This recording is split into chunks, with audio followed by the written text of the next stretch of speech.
Coming soon to own on YouTube and Twitch. The Price of Perfection. His Unforgettable Joker. Now, I think this is a video on obviously that kind of Heath Ledger Joker, and he probably definitely was the best Joker of live action probably ever seen because he did take this role very seriously. I heard he locked himself in his hotel room for weeks on end, and the role like drove him to madness and insanity. So, rest in peace to a legend. We're gonna learn some more in-depth things he had to do to get prepared for this role. So I knew there was an opportunity for a new version of the Joker. Thank you for doing the show. I understand you're huge down in Australia.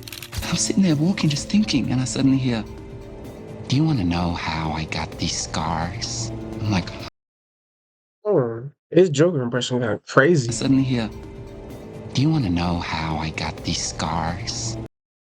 Yeah, that's almost dead I'm on. like, All of us who worked with Heath on The Dark Knight accept this with an awful mixture of sadness but incredible pride.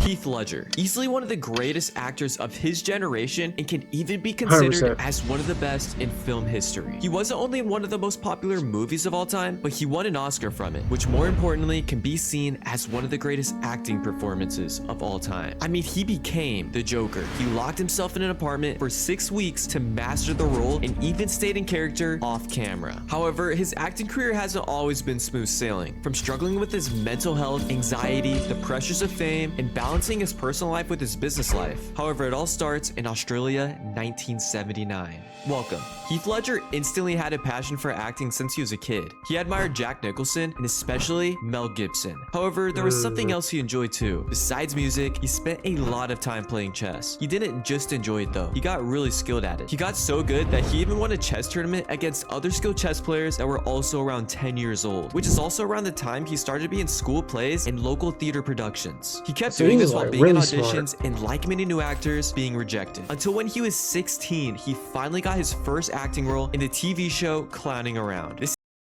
Oh, that shit was set in stone, bro. He was made to play the Joker.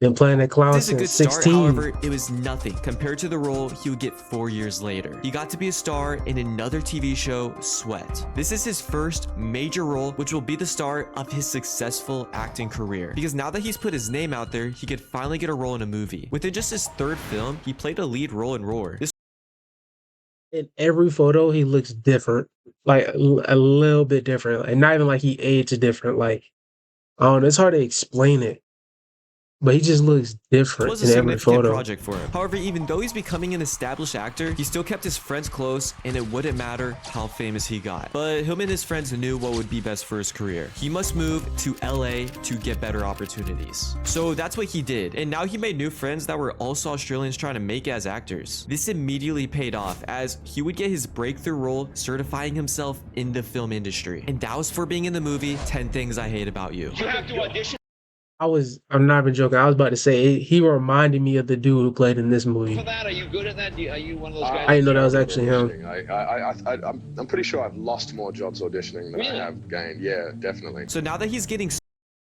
But you losing more jobs than you gain is the experience. I mean, not the experience, but that's the expectation. I think every person in that field will lose more jobs than they ever will attain. It's one of those things you gotta do in high volume, high percentage of volume. so many opportunities to be in similar roles to the one he had in 10 Things I Hate About You because he played it so well, he actually had no interest in them. He wanted to do something different that would also I'm not gonna lie, I'm surprised they didn't do him how they did Matthew McConaughey, where like he is the lover boy. They trying to put him in every rom-com, every love story movie. That after this movie, this was a pretty good did movie. so well, he actually had no interest in them. He wanted to do something different that would also challenge himself, which what he's about to do definitely will. What's the worst audition ever? You just went in there and went, oh, I totally screwed this up. Well, I've had a lot of those. On a level he hasn't quite experienced before, an opportunity to work with his idol, Mel Gibson. Who's the biggest Australian movie star? It was the guy, I guess, who bridged the gap between our two industries. Never dreamed in a million years. With Mel Gibson watching his audition as he's the lead actor in the movie, Heath Ledger got a little nervous. Right after his audition, he felt like he did terrible. I don't know, it was like one of the callbacks, the 5th callback in, and couldn't put 2 words together. I wasn't thinking straight. And, I just walked out of the second scene that I'd prepared for the directors and the producers. I just stood up halfway through and said, look, I'm wasting your time, I really am, and I'm sorry, but I'm packing my bags, I'm going back to Perth, and just walked away. But fortunately, they had a good feeling about him and decided to give him a shot to be in the movie. You know how lucky, not lucky, but you know how like, oh, it's hard to explain, but to get up and leave halfway and they still take you, that's Excited insane. as he was to be one of the leads in a movie with his idol, now he feels like he has to do an amazing job. So he started to second guess himself. So this is first day shooting. This is first day on the page shoot for me. I'm looking forward to it. It's been 3 months since I found out I got this job, and finally, after 3 months of sitting around thinking about it, I get to go out there and do it. Blink my eyes and we'll be out there. Midway through filming, he questioned if he could even accomplish the role he was given. Even though it was a struggle, he did it with the help of Mel Gibson mentoring him. It's good. I'm happy to be finished. It was long, and I'm gonna catch a plane in 2 hours. And because they were in South Carolina, Mel Gibson offered him a ride back to LA on his private jet with him. But that's the weird thing about like when they film movies and shit. Like all the casting agency was in LA. They flew all the way to South Carolina and they got to fly a private jet all the way back to LA. All of a sudden, there we are with Mel on his jet, cruising back to LA.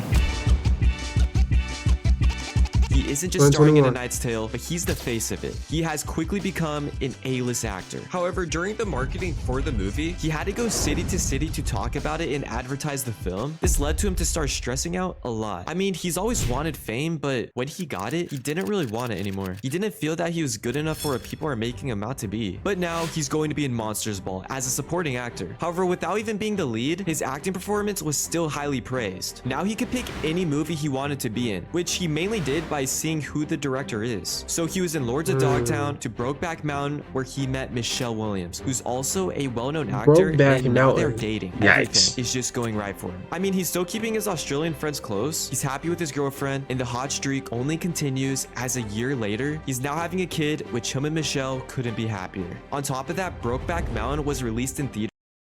We don't talk about this. It's still a huge accomplishment. And if things couldn't get better, he went to co-owning a record label to fulfill his love for music more. With about 3 years of nothing but success, eventually things turned in a different direction.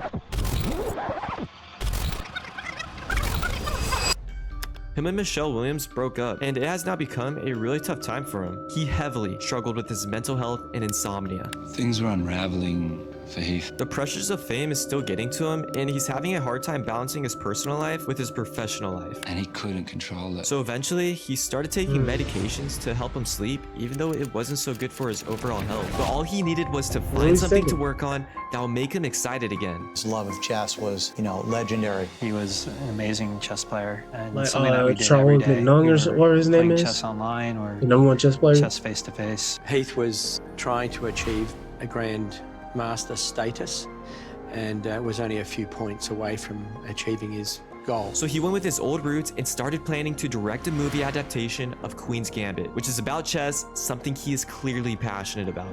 So this is about a young chess player who is addicted to drugs, to pills. He wanted to use chess as a metaphor for the girl's life. As he's still in the early stages for it, he's temporarily going to work on a new project he had to be a part of. It's now 2007. He got a call to audition for The Dark Knight, which immediately he was excited about. Things are starting to go his way again. However, Heath wasn't the obvious role for the Joker. He was competing against Robin Williams, Steve Carell, and many more highly skilled actors. But for the Joker? Nah, low key, even in their prime, because I know he's showing like older photos. These two would not have fit. Like they don't even got like that archetype of of a serious but jokingly serious villain. Director Christopher Nolan knew what was best and went with Heath, despite the majority of people not seeing the vision at first. Just like he did. See, but I feel like that's just like they have bigger. I feel like these two just have bigger names. Like to fit a Joker role, I don't see both of them fitting as well. Even at the time, like I don't know how people could see eye to eye on that. Like I don't know. Any more highly skilled actors. But the director Christopher Nolan knew what was best and went with Heath despite the majority of people not seeing the vision at first. Just like he did with his other roles, he lived it. However, this time, it was on a whole nother level. I locked myself away for 6 weeks in a room and I kind of came up with this creep. Simply trying to make a character that's basically a madman. He would practice his posture, voice, and laugh until he had it all completely mastered and knew who the Joker in The Dark Knight was going to be. He was absolutely obsessed with this role and was going to perform it as perfectly as he possibly can. This was going to be something special and everyone on set knew it, including him. His confidence is at an all-time high. Now it doesn't even matter which person he's acting a scene with, he's controlling and leading every scene he's in. Even if he didn't have a scene a certain day, he would still be there to study Christopher Nolan and support the other actors and crew members.